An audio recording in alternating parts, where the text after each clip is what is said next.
Hi there, it's Richard Pierce with GuideStar Realty. Wanted to talk about stigmatized properties. Quite often we'll get into properties that have one of three problems with them, and they can show up on my repossessions report. The number one stigma is grow-ops, marijuana grow operations. Very, very difficult, of course, to renovate and get beyond the state these homes are in. But the biggest problem you're going to have is the fact you have to disclose the fact it was once a grow-op when it comes time to sell that house, whether that's 6 months from when you bought it or 60 years from when you bought it. The obligation is still there.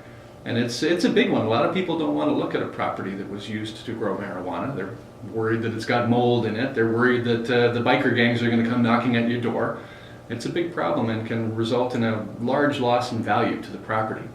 That's stigma number one. Number two would be if someone was murdered or committed suicide in your property. Again, you do have to disclose that, even if you're a bank selling under power of sale. And the number three problem would be hauntings. Believe it or not, I have to disclose if a property is reputedly haunted, and there are dire consequences for not doing it.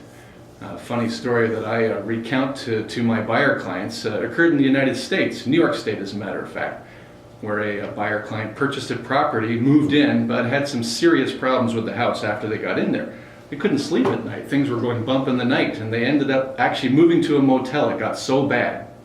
Well, they talked to the neighbors and they found out that this property was reputedly haunted, a well-known fact in the area, but not disclosed to them before they bought the property.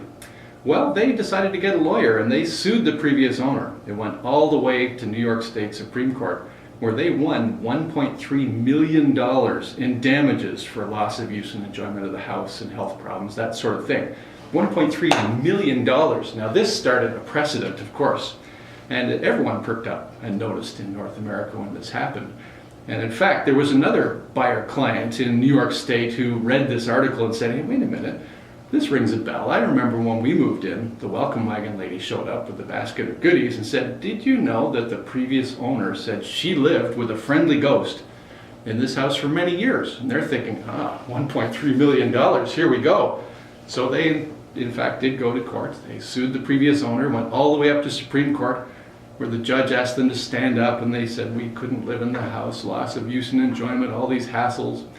And the judge then asked the previous owner to stand up and tell her side of the story, which she did. She stood up and she said, Your Honor, it's true. I lived in this house with a friendly ghost for 18 years. We got along so well that when I left, I took him with me. Case closed.